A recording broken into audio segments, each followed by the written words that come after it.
So what's up, guys? We are here with Ted from Imperative Reaction. They are on their triptych tour. How you doing this evening, Ted? I'm good, thanks. How are you? I'm great.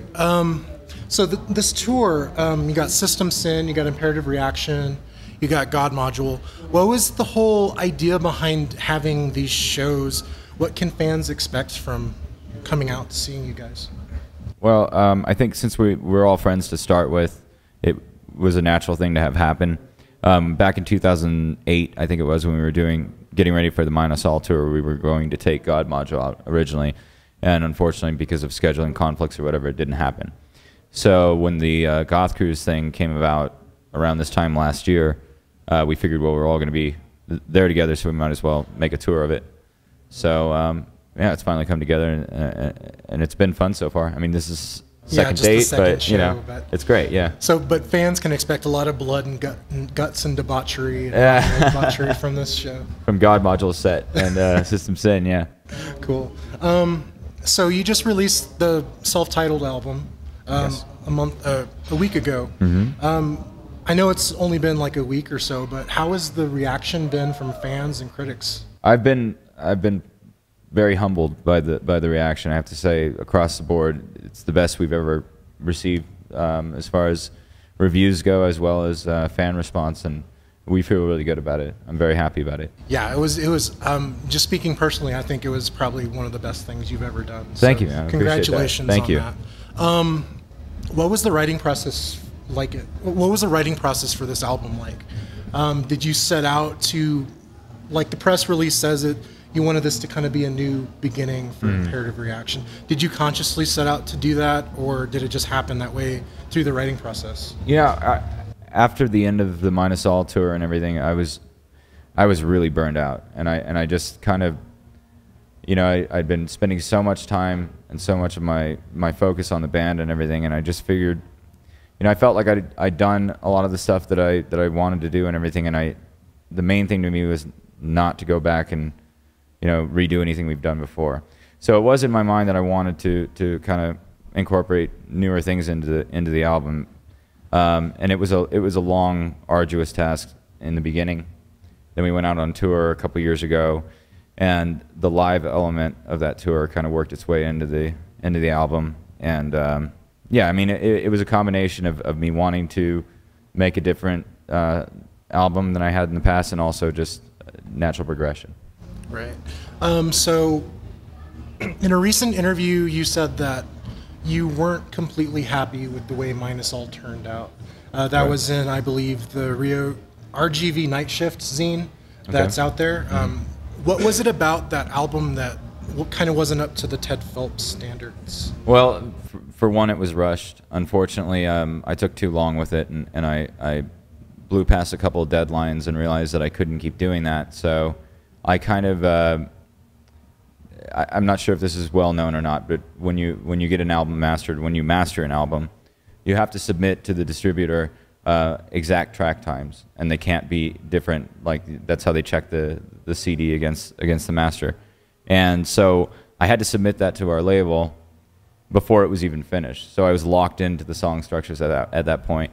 And you know, I mean, I think I got it into my head that I wanted to just make a really hard, dark album, and I think that got ahead of what I would normally do. Not to say that I don't normally do something like that, but I think that became the focus more than what should have been the focus. So it feels half finished to me.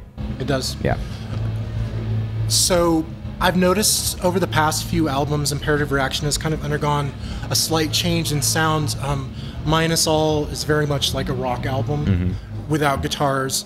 The first single from this album, Surface, like incorporated the guitars and the drums and that kind of live, kind of punk rock feel that Imperative Reaction has live. And the new record, of course, incorporates a lot of those elements as well.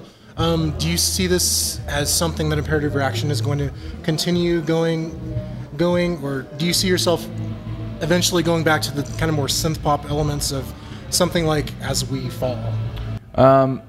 It's interesting that you mentioned that album, because what I kind of did with this one as a starting point was to just, in my mind, pretend like Minus All didn't happen and start over where I felt I would have started from As We Fall.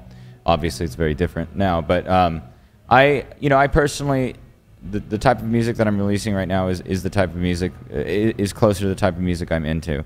I think that I'm proud of some of the more synth pop type songs that we've released, and I still enjoy playing them live and everything, but it's just not where my head's at right now. And I think for the most part, I would say, I mean, there's a lot of exceptions, obviously, but I think that sound has been done, and it's been done very well by others, and I want to kind of continue developing what I consider our own sound at this point.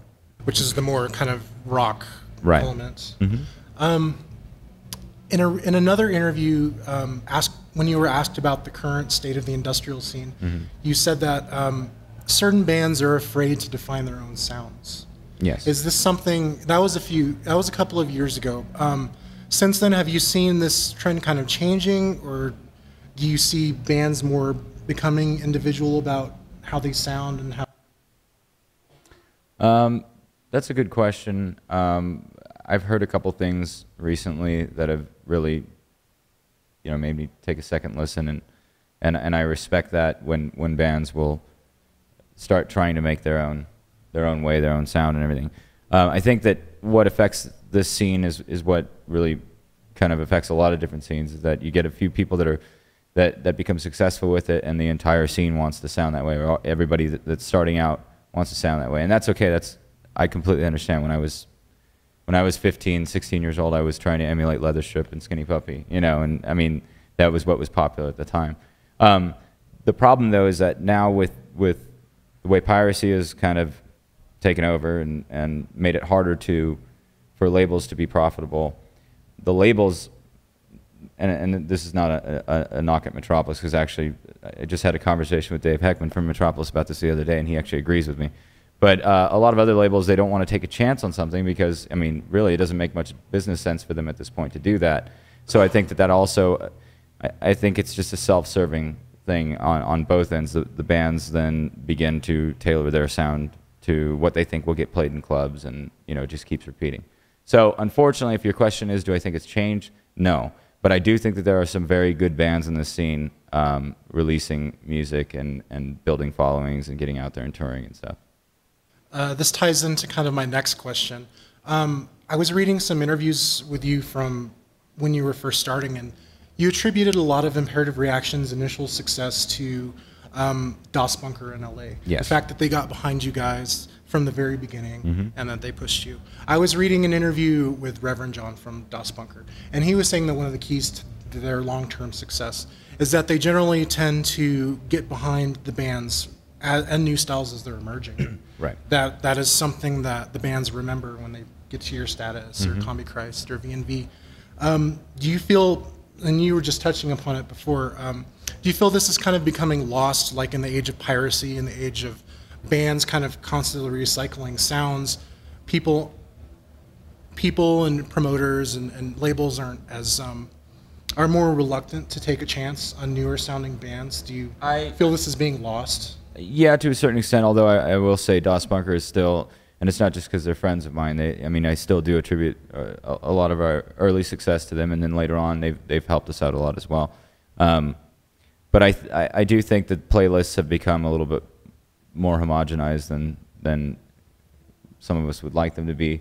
And I know that it's much harder now for brand new bands to actually go out and tour than it was when we started. I think we were on the last wave of bands that were able to do that, just release an album and then go out and tour it and build a following that way.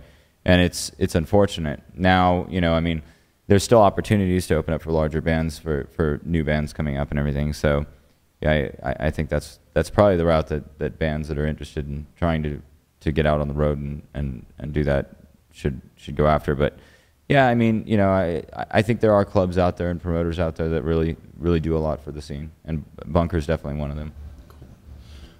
So as far as this scene, everybody nowadays kind of disguises their voice in distortion. Mm-hmm. You definitely have one of the more distinct voices over the past few years. There's obviously a lot of Nine Inch Nails, a lot of Cure in there. Where do you take your cue in terms of vocal influences? Like, what do you like to take from in terms of... I like a lot of different stuff. For singing, as a matter of fact, when I used to go to vocal lessons, went way back, which I started because I used to lose my voice all the time after shows. And I remember I took in Depeche Mode because like the last 15 minutes of the lessons were to sing something like that. And I progressed from there to Erasure, which I love singing too because it's really challenging, you know. Right. I really like Bono's voice from U2. I like Davey Havok's voice a lot from AFI and Black Audio. So there's a range there, I think, and you know, I enjoy singing a lot of different styles. Some people you won't hear it all the time on imperative stuff, but you know, yeah, I like a lot of different styles of singing. Excellent. You also do a lot of production. You obviously produce System Sin. You do a lot of mastering for newer bands. One of the last few things that you did just lately that I really enjoyed was the Dead Hand Project album. I was going to mention that. If you were going to ask me, I was going to ask you about like what are are some of the newer bands that you really? I really like that band. I think that there's a lot of talent involved in that project, and I enjoy the album a lot. And I look forward to. I'm actually going to work on some of his stuff when I get back from this tour. There's another band from LA called Inure that is releasing their not their debut, but the first album that's going to be widely available here in the U.S. is coming out on Metropolis next year, and I just finished mixing and mastering that, and I'm really happy with the way that went. So I'm sure there are others, and I'm drawing a blank right now, but that's not because I don't like them. Yeah, there's just so many like. There's a lot of bad stuff, but there's also like a lot of good stuff that's always constantly coming out. Definitely. So, yeah. Here's a little bit of a different question. It's kind of fun. 3 albums that you would want in the bunker with you if they're in case of zombie apocalypse. That's kind of a tough one. There's a lot of albums that I like. Yeah. I'd say The Downward Spiral would be definitely one for me. Violator by Depeche Mode, and as long as we're going with the old school vibe, I'd say Showtime by Night's Reb. Oh, sweet. Yeah. Well, thank you so much, Ted, for your time. Thank you very much. Good luck with the interview. Appreciate it. Good luck with the tour. Good luck with the album. Good luck with the Gothic Cruise. Yes, we look forward to that. You know, we'll see you guys next time. Thank you.